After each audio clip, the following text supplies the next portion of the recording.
As 2023 draws to a close, let's take a look back then at the news stories that have dominated the year from January. This is part one, from January to June.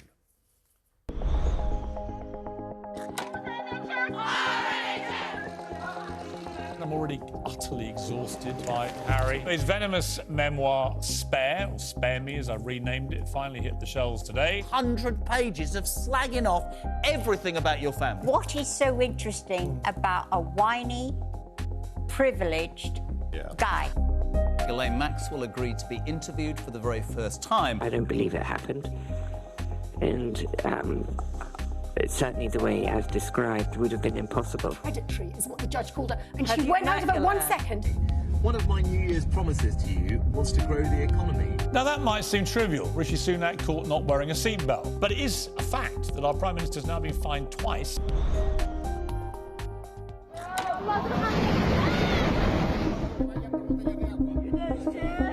Yesterday we recovered Nicola Bulley from the River Wyre. I am announcing my intention to step down as First Minister. Over 500,000 strikers were getting a slice of the inaction. And knowingly covering up parties that were illicit. If anybody thinks that, they're out of their mind. Is Rwanda ever going to happen?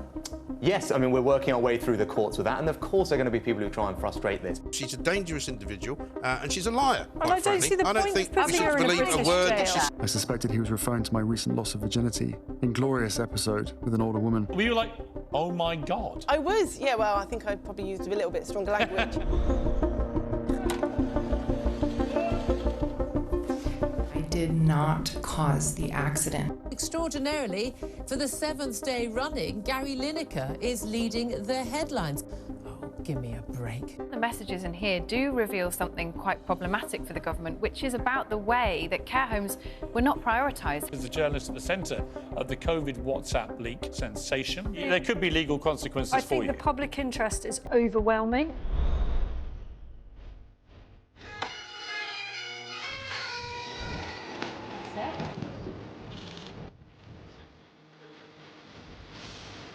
Oh, thank you very much. Do you want to see him jailed? Specific to my case, I don't think that his crimes against me are worthy of incarceration. I'm sure there's better ways out there than causing, lots of upset and misery to innocent people. So now, 2023, when we're having to eat quiche. All aboard, please. Oh my goodness! There you go. What do you think? Say, this really is such an auspicious occasion. Obviously didn't go shopping. Hello? Behave. On balance, I don't think you should have been arrested. Well, obviously, yeah. I hadn't done anything wrong. Philip Schofield had an affair with a younger colleague. Today, the former presenter came out fighting. I did a bad thing. Even more tasteless and unforgivable are the bosses that watched it happen. Right, deep breath. Firstly, are you okay? Firstly, are you okay? When you can't allow people to bully you, as I've just been bullied by number 10. Shame on you! Does this bring back pretty awful memories of what happened to you and what could have happened? I'm feeling pretty sick right now. You can't cry for privacy, right? You cannot, and then sell your soul.